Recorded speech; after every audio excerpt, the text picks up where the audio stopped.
Yeah. All right. We are live with Connor Martin today, live in Fort Collins. It is a balmy 1 degree outside. No, that was at least like 9 o'clock this morning. So I'm not sure what it is now, but holy cow, today, my hope is that we are at the bottom. You know, like we got peaks and valleys. I hope we are at the bottom of the valley of winter, and we're going to start to slowly increase into February, March time period. I know February is going to be cold. I get it.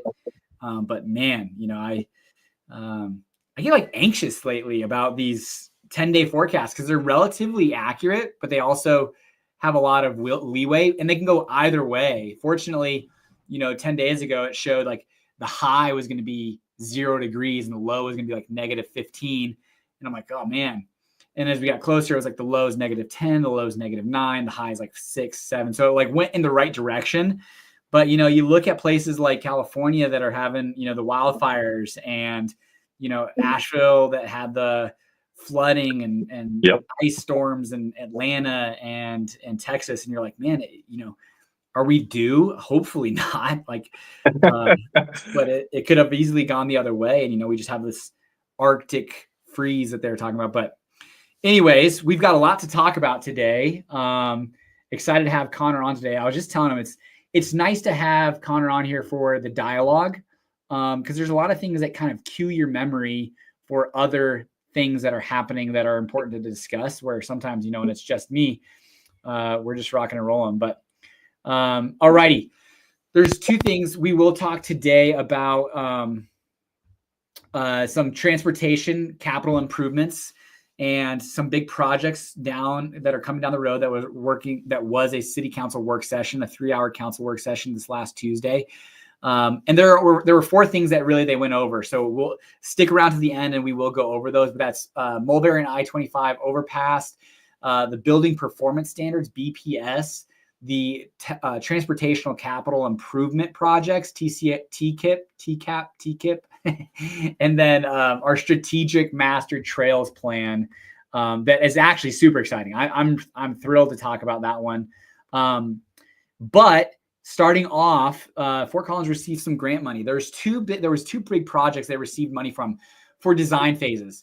You know, sometimes when you're watching these videos, Connor, or you're reading these articles, the numbers they're throwing around these days is just like sickening. They're like, yeah, $60 million bridge at Mulberry and I25. You're like, what? Those are just pennies, baby. That's just small dollars. You're like, what is happening? Like, and then they talk about like $1.16 million for this Larimer County grant that was just for the planning and design of improvements on Country Club Road, not implementation and build out, but like planning and design. I struggle to comprehend how planning and designing could cost $1.1 million for a road that's probably like 3 or 4 miles long. Yep. But I mean, holy cow. But that's a big project coming up because, you know, I think we talked about it last time, maybe when me and you were talking. Montava is expected to really break ground phase 1 this year. And Country Club Road, Mountain Vista Road, Turnberry, all of those are going to see significant increases in traffic. And so they're trying to get ahead of it. And Larimer County was awarded $1.16 million for the planning and design of improvements on Country Club Road, as well as a $765,000 grant for the overpass at Timberline and Vine. Now, this is still slated to be like 10 years out. That overpass is slated to be like 10 years out. But still, you know, I would say we were just talking about this with that client that was moving here from Arizona, Mark and Peter. And, you know, they were curious about that north side of town. And I said, I think that overpass completely transformed that landscape of the north side of town. And this will continue to do that as you move east towards Timberline. With that overpass and development and commercial and residential, you know, I think the Northeast, and we'll look at the strategic trail plan tier 2 in a little bit, but you can see the majority of a lot of these new paved trail miles are going to go on the Northeast. So, oh, hey, Mark is watching. There we go. Thanks for watching, Mark. But yeah, so it's super excited about that north side of town. I think there's a lot of great opportunity moving forward with that. But let's see here. Moving on down, job losses. You know, I feel like I jinxed myself, Connor. I think it was either last week or the week before. I was like, OtterBox hasn't had a job layoff in a long time because they had two big ones, and I was like really concerned about it. And then there was an article that came out that they just had like a deep cut. Yep. I reached out to a few of my friends who work for OtterBox. I was like, "You guys good?"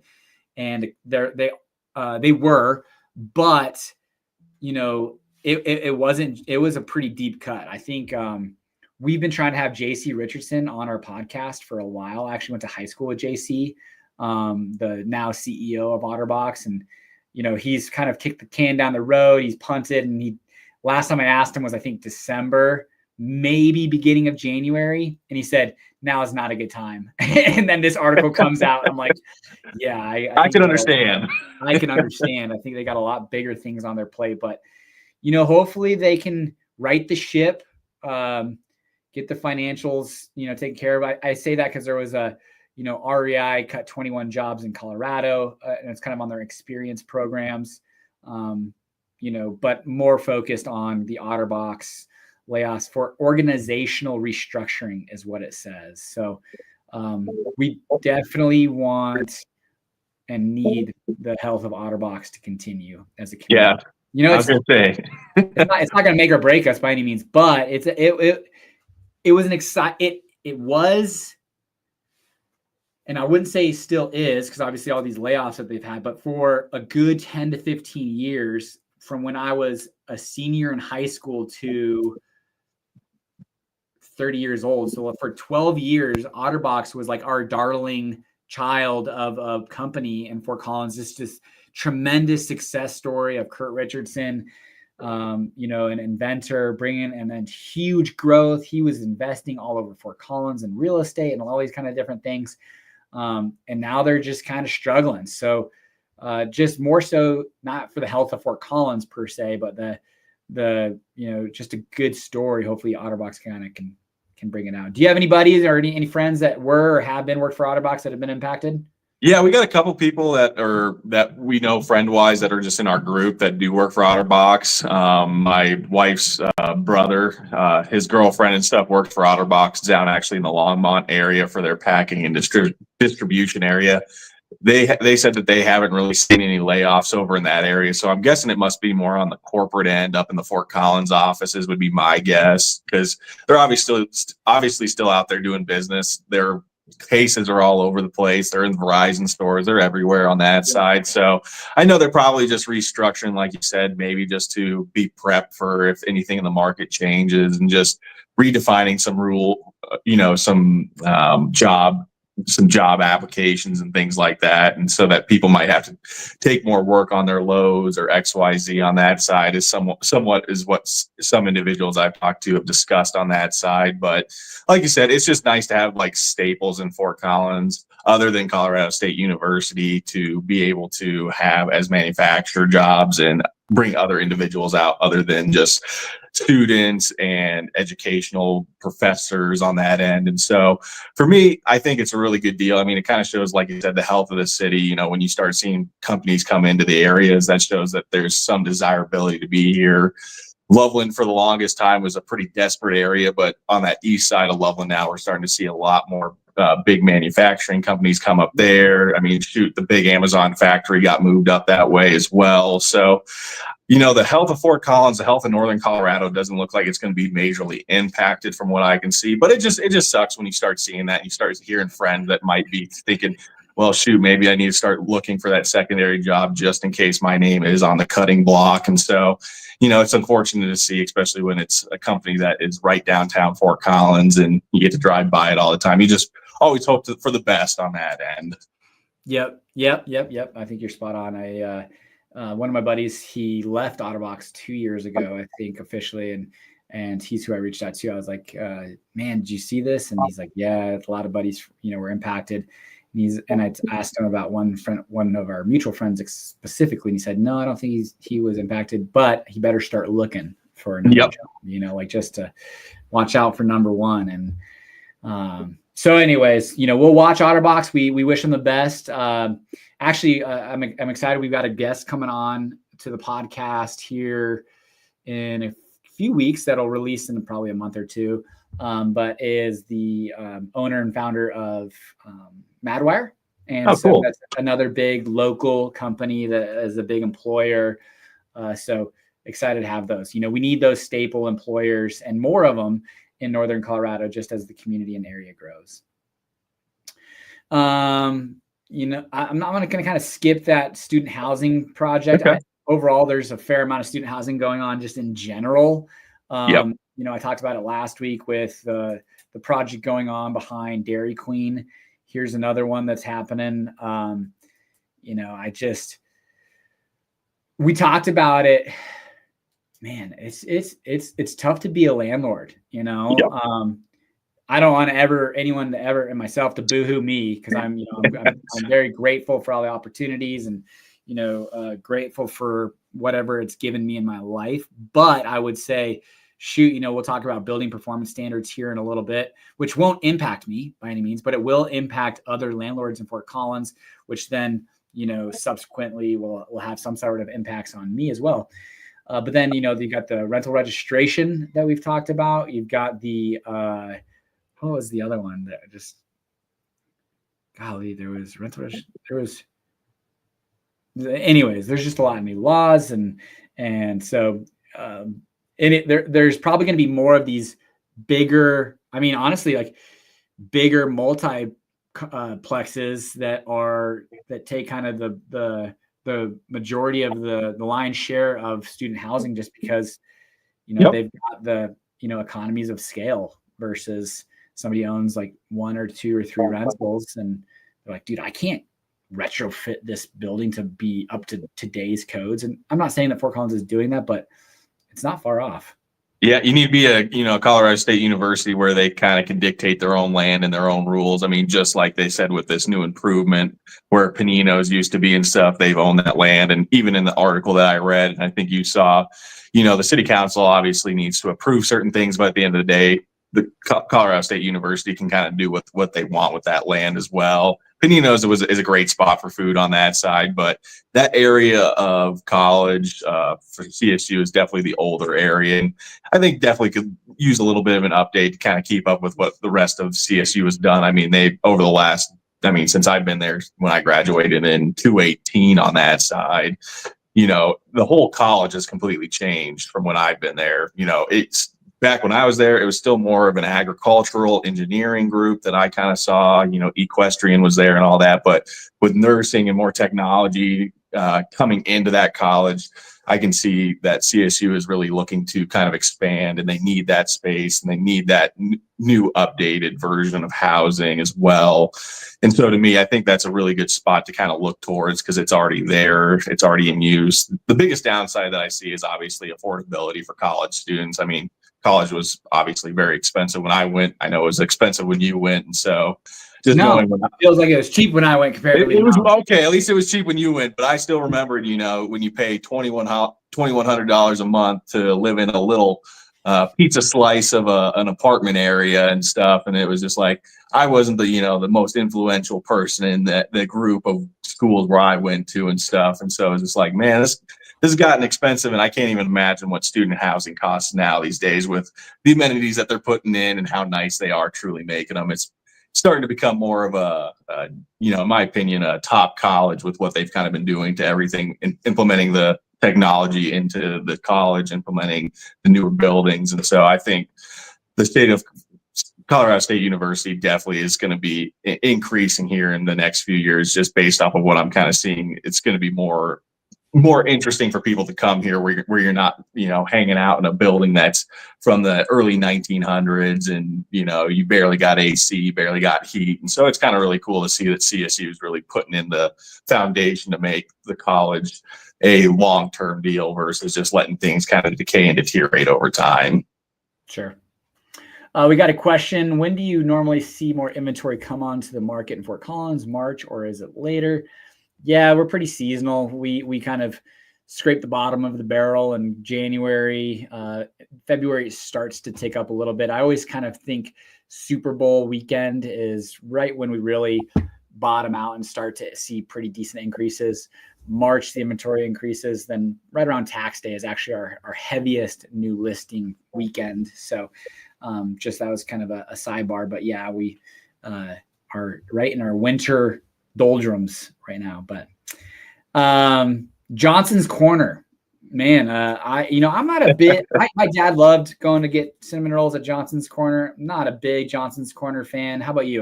Were you or are you? So I used to be, when I lived in Parker, Colorado, we used to come up here as a kid all the time for baseball tournaments, basketball tournaments. That used to be a staple because it was an easy exit just to jump off, use the restroom, grab a great cinnamon roll. And it was a good stopping point right before you got into the city of Fort Collins, and it was quiet.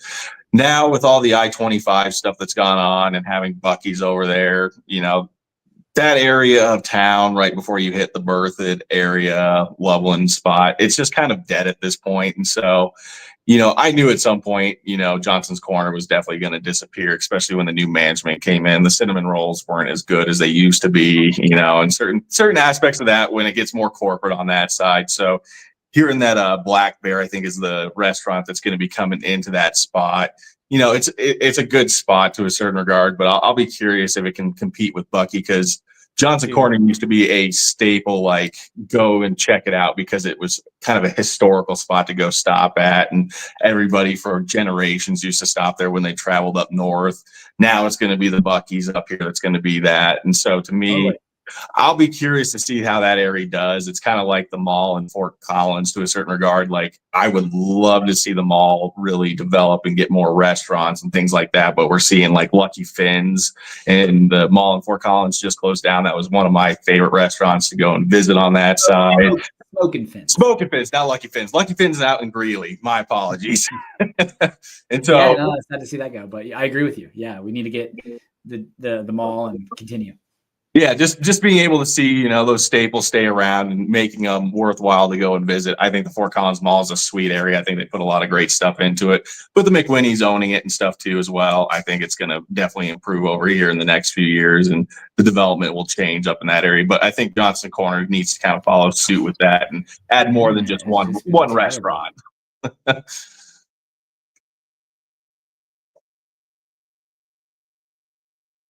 Oh, did we lose you, Pat?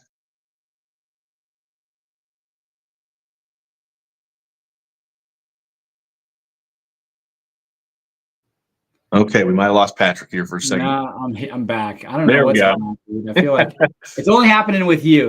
Are you infecting my computers? No, it's. I was gonna say my Xfinity is at 6 bars right now, so I'm still doing pretty good. Annoying, but all right. Well, we'll keep moving on. But I agree with you, man. I feel like Buc-ee's a game changer out there. I bet you Johnson's Corner was just bleeding money, but who knows? But that place, I haven't been to it personally in ages, and I wasn't planning on it. And so unless they do a big renovation and make that place look cleaner, more safe, all that kind of stuff, like I pass. Pass.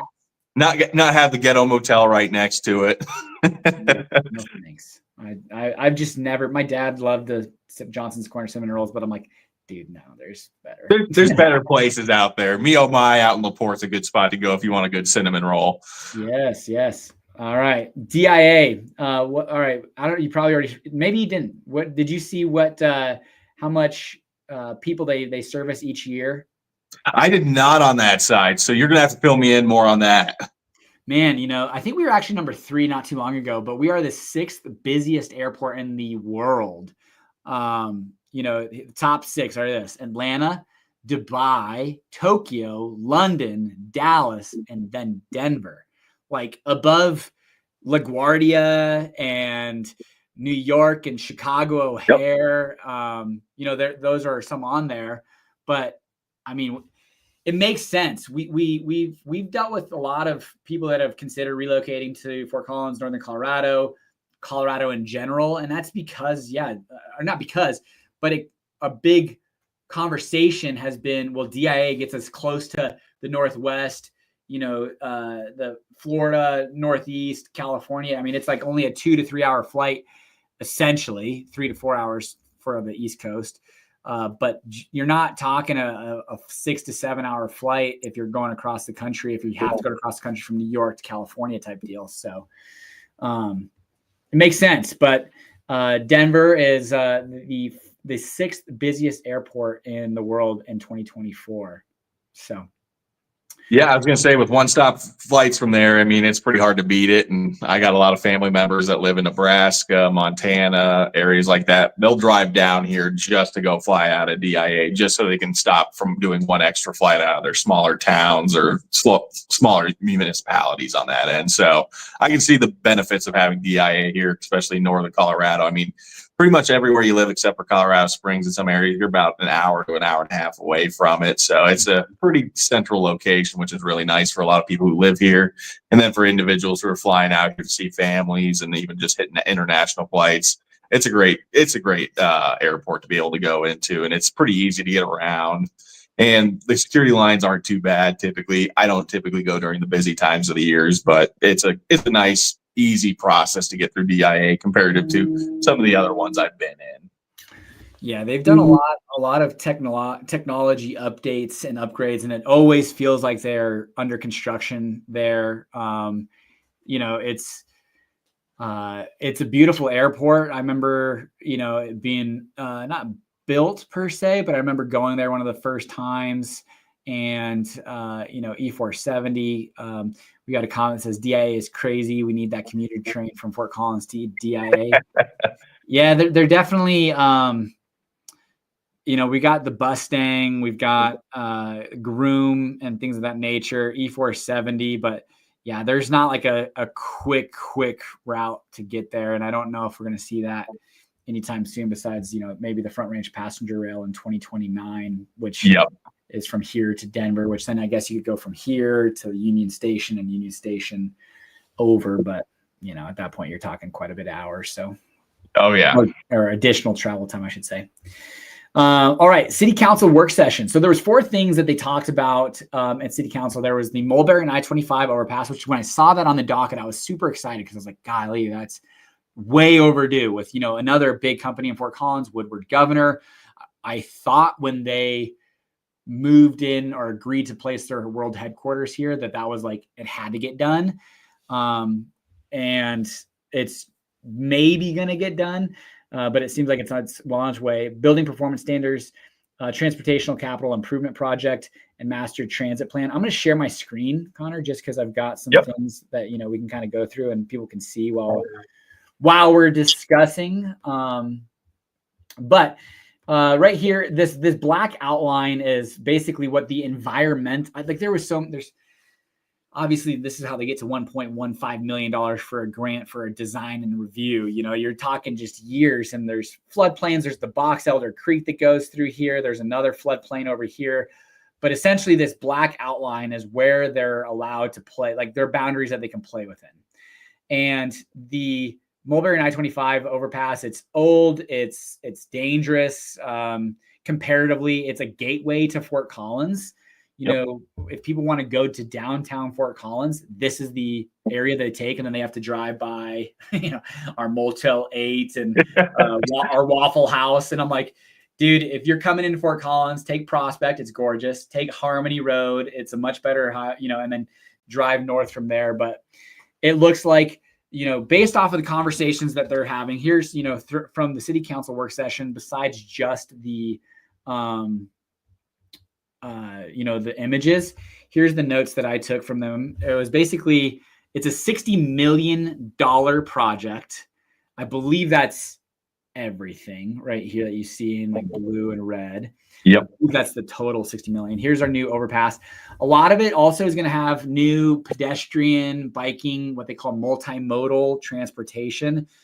Currently, they received initial funding for design, but then there's going to be other projects within Colorado, because this is a Colorado Department of Transportation, not just Fort Collins. So Fort Collins doesn't dictate this. The Colorado Department of Transportation does. And so there's Still a lot of steps to be had before this really gets fully approved and a project that goes forward. But the hopes are that the construction begins in the summer of 2027, completing in 2029 if everything went well. They were suggesting that, this is a huge priority for the Colorado Department of Transportation because of Glade Reservoir that's going to be built in Northeast Fort Collins. That could be a big recreation.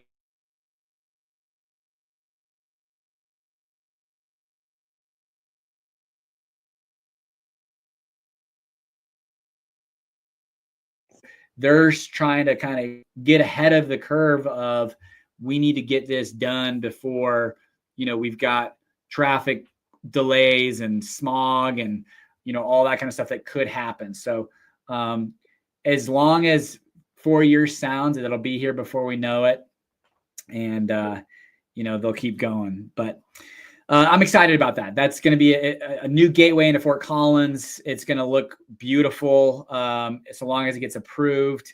Imagine Harmony. I mean, Johnstown, that overpass. These kind of like entry points into Colorado. I mean, I don't want to shit on California, especially with what's going on there right now. But I go there once or twice a year to see my family, my in-laws.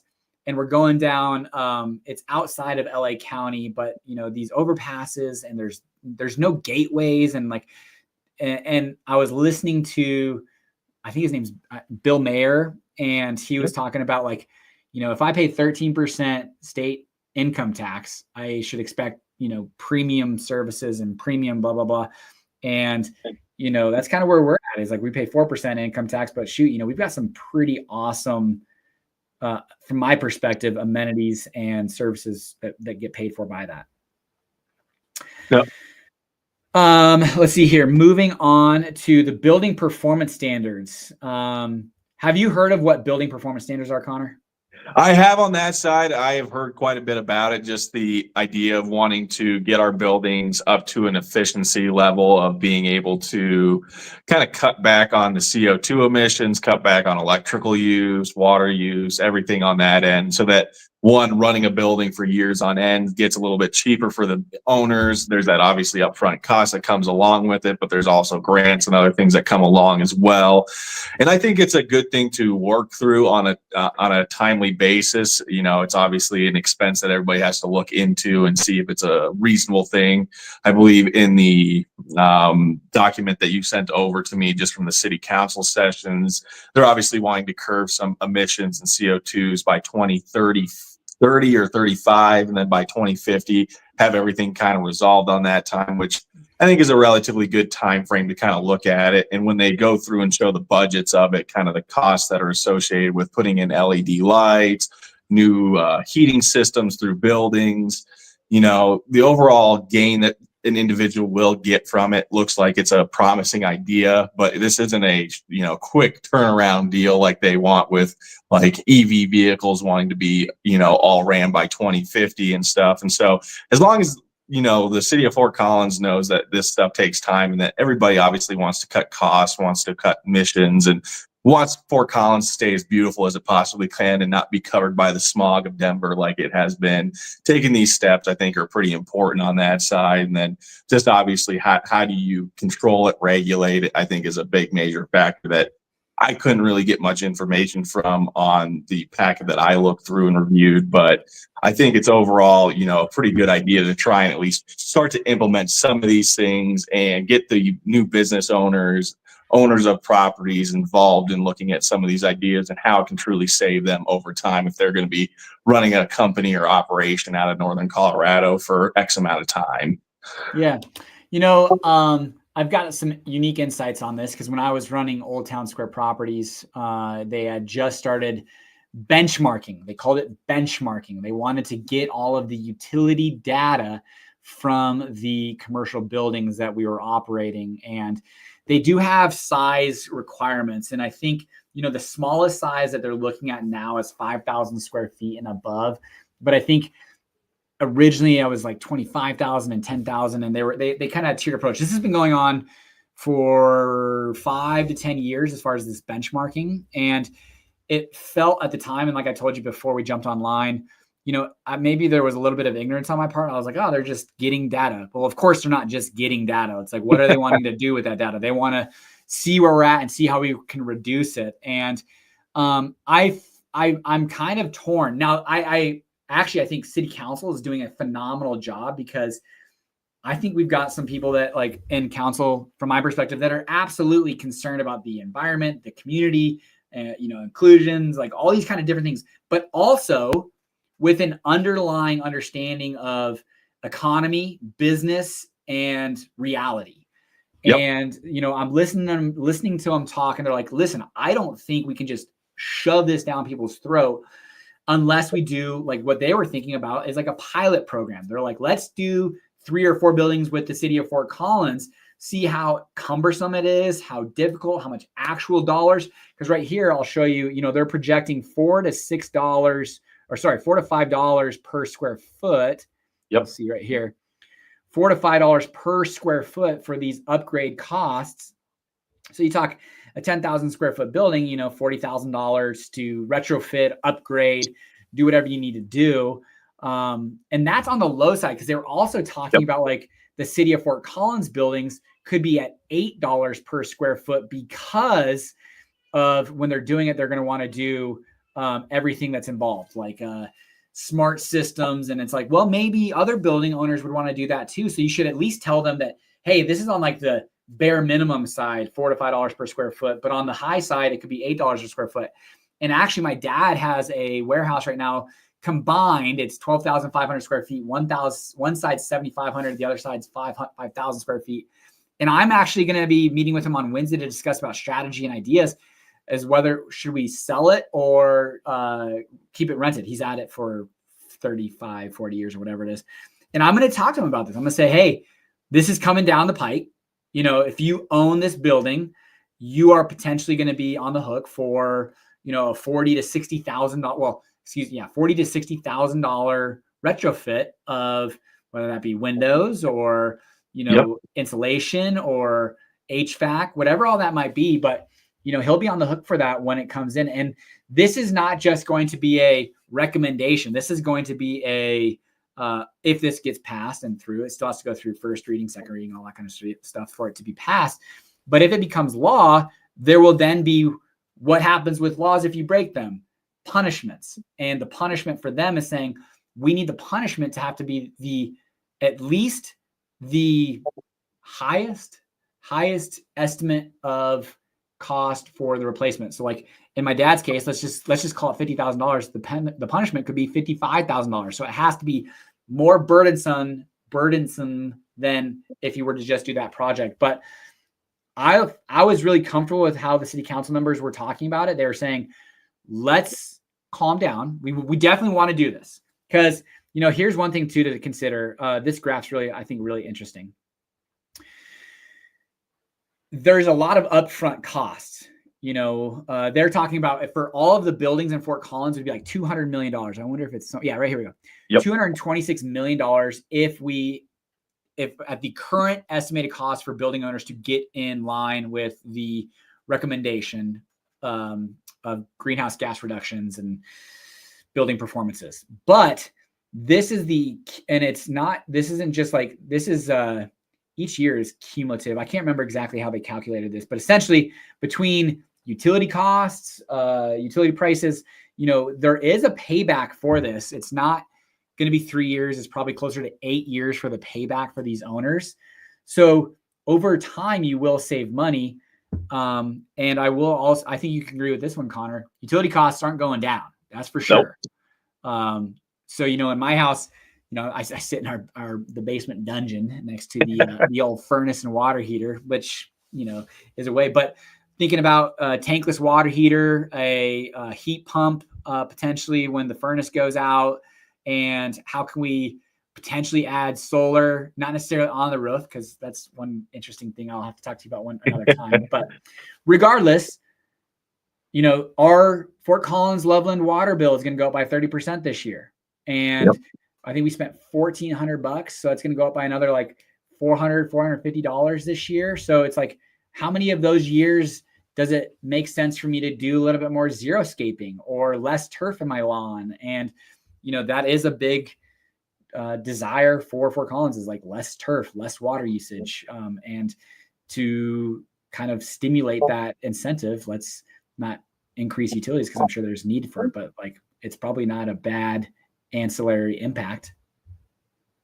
So, all right. So yes, I mean, I think overall it's a pretty big deal. Right now, I think they're delaying everything. They're like, let's do a pilot program, figure out what this actually looks like, and then push it on to the community, which I feel much more comfortable with, because at least at that point, the community can push back and say, hey, what you guys are doing this, and it's so difficult. Like, well, yes, but we've done it, and here's what it looks like. Yep. So 78 through 79.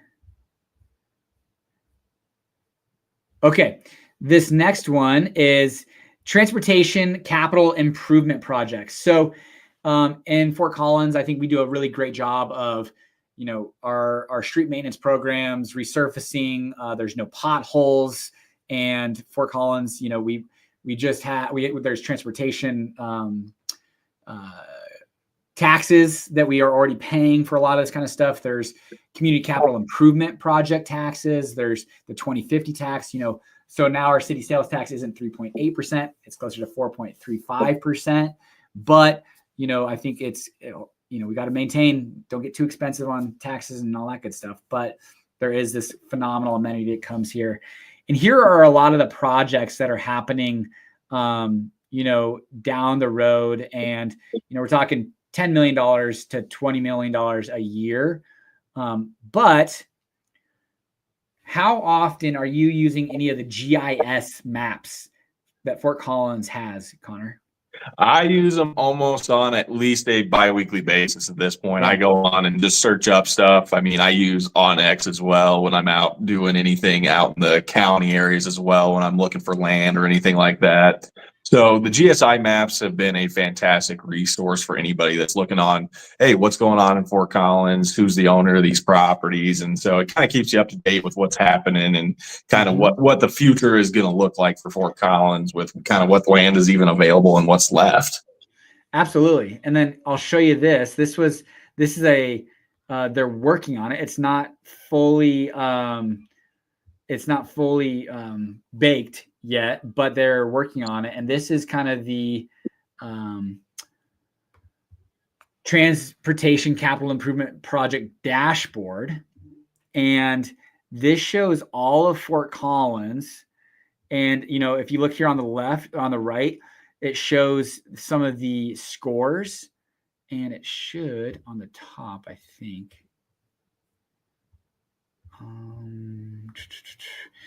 It should show what they are, how they are getting their scores. But essentially the scores right here, so like a draft score is 82 to 82. It just means high priority. And there's like safety. Does it come in place with our strategic plans? Does it come in place with our strategic plans? Hey, Noah, baby, I'm on the line right now. I'll come out with you in just a second. Come on, please. Noah. Okay. Please, thank you. Can you shut the door, baby? Noah, shut the door, baby. Sorry. Oh, the joys of having kids. Oh yeah, well, I'm okay today. I'm gonna shut the door real quick.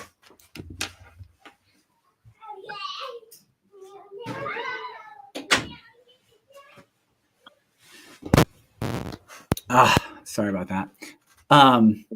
But essentially they have scoring criteria that they go through strategic plans, safety, economic, impacts, and they come up with these scores. And it's going to be a dashboard. So like, let's say if you're like, I really want to know, I know this project in my area really needs help because, I think like this TCIP 43, it's a $14 million project. They're going to widen.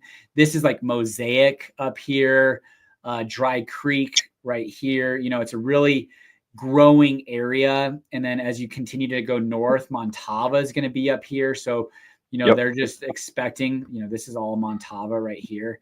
So they're expecting increased traffic. And so this is a really big, priority for them. Number 81. And this is like adding, you can see here, separate bike lanes, widening it, median replacement, intersection improvements. So if you are living in an area, you can come to this dashboard and just say, like, just be like, where do I sit? Like, am I even on the radar? Are they planning to do anything with my area, and what are they planning to do? So I just think these GIS maps, and we're going to show the strategic trails map here shortly, are just pretty awesome. It's an awesome tool that Fort Collins has and it can use. And there's crime maps. There's so many different GIS maps that are at our disposal.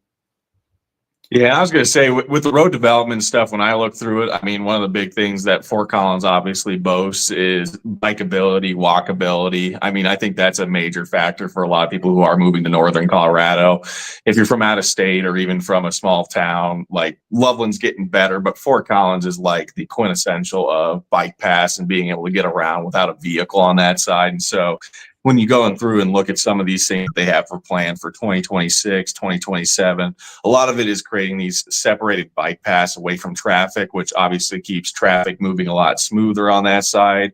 Doesn't create the traffic jams when you got the big bicycle groups out there ripping down a road in packs of 12. And so having some separation, I think, is a great thing. And the fact that they're really implementing this into the entire surrounding of Fort Collins, especially when you start getting out to the west side of Fort Collins and the northeast side as well, being able to have all these neighborhoods interconnected at some point with some great bike paths, I think is going to be a huge benefit for the city over the next, 5-6 years.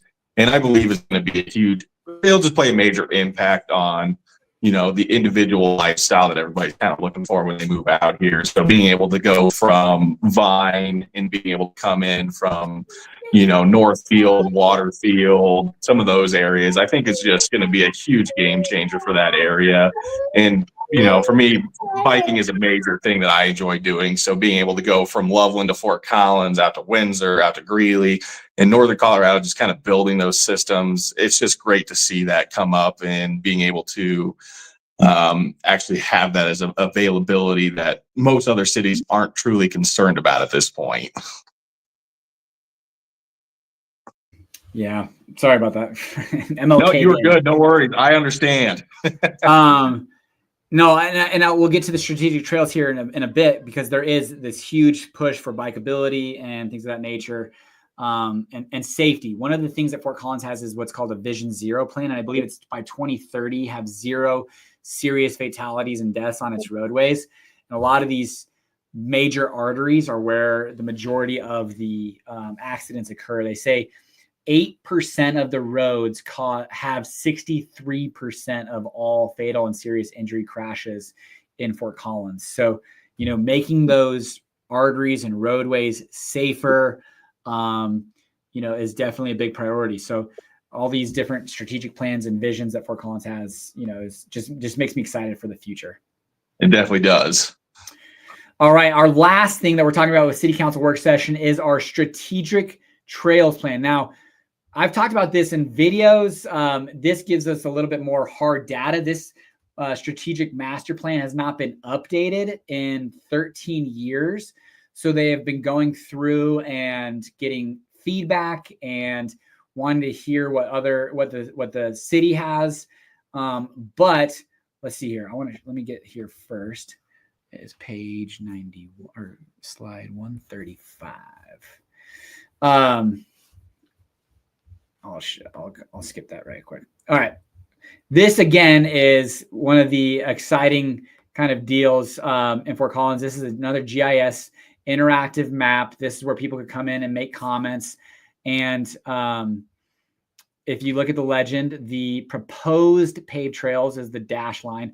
And as you can see, the majority of them are going to be on this northeast side of town.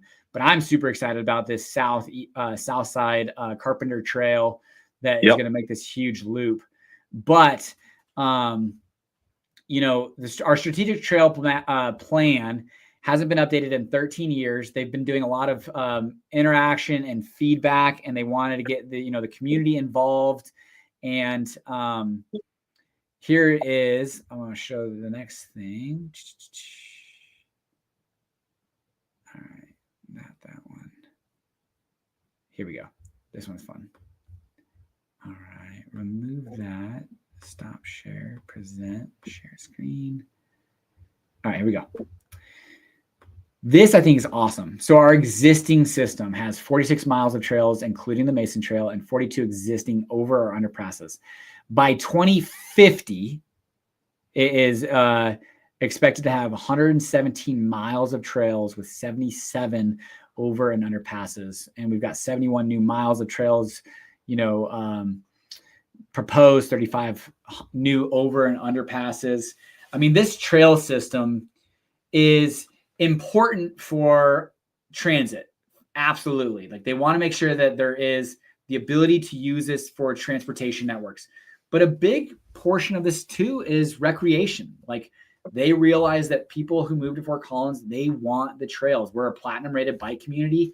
And I can only imagine between our transportational capital improvement, where they're going to have protected bike lanes, widened bike lanes, pedestrian trails, and then our strategic map of adding another 71 new miles of trails over the next 25 years. I mean, it is, like you said, what makes Fort Collins pretty awesome. Yeah, and one of the big things that I really like about it too is that they're really starting to take in consideration for e-bikes, e-scooters, and things like that. That's something that, I mean, in the last, probably 10 years has finally started to come into its own on that side. I mean, around Fort Collins, I'm not seeing as many of the pay-to-go scooters that we used to see on that side, but you're starting to see a lot of individuals that already have their own electric bikes, electric scooters, and some of our trails just aren't set up for electric bikes and electric scooters with how fast they are, how they're completely different from a pedal bike on that side. So the fact that the city of Fort Collins is really paying attention to that being the kind of new mode of transportation for a lot of individuals during the summer times. I mean, shoot, I still see a lot of people out in the winter times riding their e-bikes around just to get around commuter wise. Easier to get through, you don't have to deal with the traffic and all that as well. So the fact that Fort Collins is wanting to implement, bike lanes and widening them, making it more safe for individuals, allowing, better and more useful electronic devices on the pass as well, I think is going to be a big game changer just for how Fort Collins operates and how people get around. The more they are able to implement these paths that are separated from them, and that there's not this gray area between should these electric scooters and bikes be on the road or be able to use the bike pass. I think that's going to be something that'll be nice over the next decade or so when they finally kind of implement some of these ideas and make it more feasible for individuals to go out on these bike paths and be able to use them as an actual transportation route versus having to then determine if, do I need to ride on the road to get somewhere because I'm not allowed to be on the bike path. I think kind of getting those rules set up and making it known to the community, I think is going to be a huge game changer for this areas as well. Yeah, I'm like maybe a big old wimp when it comes to my kids these days. Like I was watching somebody ride their bike with a trail behind trailer on Harmony Road. Yep. And don't get me wrong, like they've done bike lane widening. There's dedicated bike lanes but I'm just in my head, I'm like, no, never. It's scary. Like I would never have.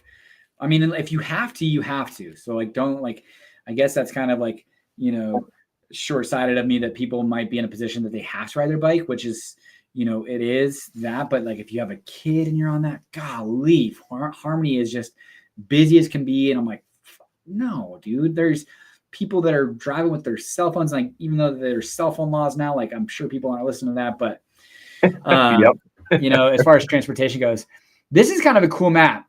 This is you can't see it, but our trail use June versus January in 2024 comparison.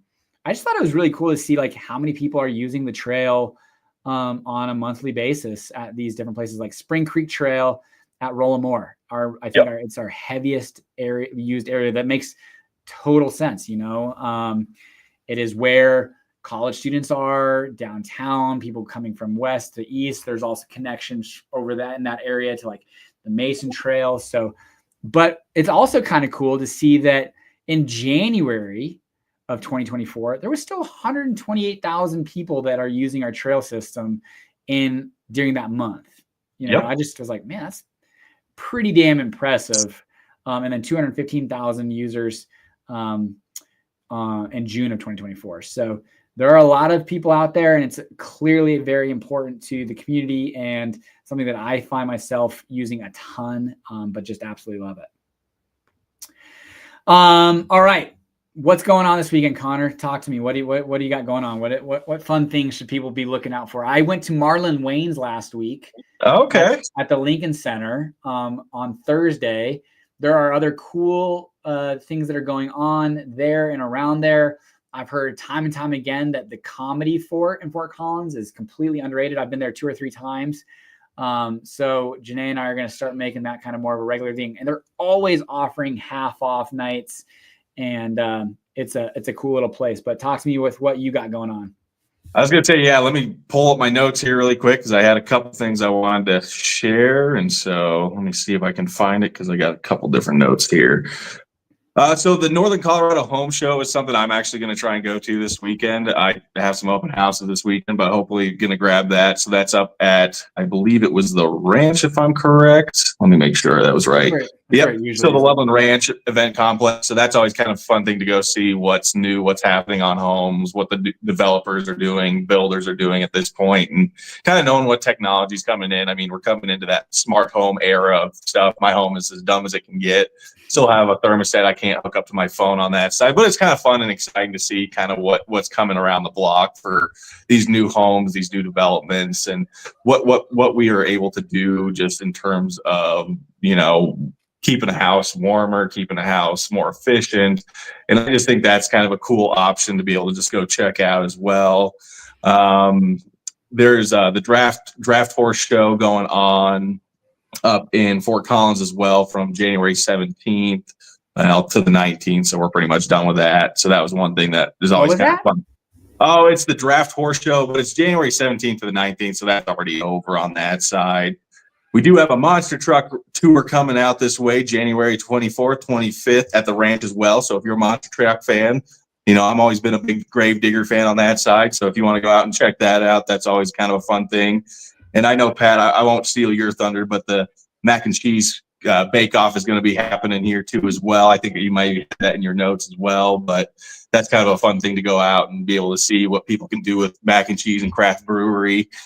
You know, so kind of an interesting one on that side. And those are kind of the major ones that I know that's going on this weekend. If you're kind of going to be coming out here just to kind of screw around, that's a good place to go. And the showdown out in Windsor, Colorado, tubing and everything finally is opened and everything. So hoedown, not showdown, but hoedown. Yeah. On that side, they're open for tubing. Their little terrain park looks like it's up and running as well on that side. So if you're looking for just a quick outing with the kids or just by yourself and you want to go have an hour of fun, Patrick could probably tell you how much fun it is to drag kids up a hill on that one, because I think you got to go experience that one a little bit yourself. Dude, it was cool. I should have had the video. Well, because we're doing a series of things to do in Northern Colorado during the winter. But this Saturday, it was pretty sure. Yeah, it was Saturday for sure. Saturday, it was a nice. It was cold. Don't get me wrong, it was cold, but we had a great snow Friday evening to Saturday, like probably 4 to 8 inches somewhere in there. The hill, the sledding hill at Fossil Creek was just packed with people and kids, and it was a blast. But we are going to schedule one for Hoedown Hill probably in the next couple of weeks. $35 per person. You've got to be 42 inches tall. It's tubing, which is a blast. So definitely, get that on your schedule. I think they've got it all the way up to like 7 o'clock at night. You can do like night tubing and stuff like that, which is kind of cool. So not cheat, or I should say not cheat code, but something to know if you're buying in that area though. There are some lights that definitely cause some ambient light in that area. When we were looking at like $1 million house with a client, and I was like, oh no, that's like Hoedown Hill. And for probably 6 months of the year, well, not 6, but like 3 to 4 months of the year, you're going to have a fucking strobe light show at this. I was like, I wouldn't buy this when your primary bedroom is looking out at the mountains, but then also, a discotheque behind you. Yeah. Your kitchen faces out to, bright lights, so you can never see any stars. Yep. You're a horticulture guy, aren't you? So you're a turf guy, but there is Growing Peppers and Tomatoes, January 26th. It's a workshop, 9:30 to 11 a.m. can't grow anything, so I won't be attending that. I've never been to the mac and cheese deal, but that's Thursday, January 23rd, 6 to 9 p.m. on 4th Street. I do love mac and cheese. Big mac and cheese fan. How can you not be? Noodles. I was gonna say it's hard not to be. If you're a craft guy, it's kind of hard to branch out past that. But there's some good stuff out there. If you are looking for something fun to do indoors, that's really kind of like a beer league, so to speak, is 2025 Putters and Pints Mini Golf League. I've got a few friends that have done this, and they think it's an absolute blast. It's at Old Town Putt in the Exchange in Fort Collins. And he's just done really well. I hope they stick around for a long time, but it's a golf league or a putt league that starts this Wednesday, January 22nd. I don't know how you sign up necessarily, but I would say if you're looking for something fun to do on Wednesday nights, that is it. And they do give some pretty decent giveaways at the end. So yeah, that's kind of all I've got. What else do I've got? I think that's it. That comes to mind. It's cold as can be right now, so I'm excited for this turnaround and see 40s and 50s sooner than later. This is the bottom of the for me on winter. I'm like, all right, January 15th to the end of the February, like those are 45 days that I could forget. I was going to say, I like the snow and stuff. I like going out and snow shoveling and on that side. So, yeah, after this video and stuff, I'm going to head out and do a little snow shoveling. So, I enjoy this time of the year and stuff. Being up in Montana, this is kind of what it always felt like during the winter time. Pretty much once you hit about September, at least when I was growing up there, snow pretty much flew then and always stayed on the ground. And so, this kind of just brings me back to home on that side. And then pretty much by about February, March, I'm ready to be out of the cold and ready to hit spring again and get things going on the yard. Yeah, Mark just said 67 in Palm Springs. That sounds pretty good right about now. I was going to say, I could take a vacation, for 5 days there. Absolutely. All right, everybody. Thanks for joining. Connor, thanks for joining, my man. It is always great to interact with you and hear your perspective on things. I appreciate you joining me. Of course, man. No problem. We'll catch you next week. All right. See ya. Bye. Bye.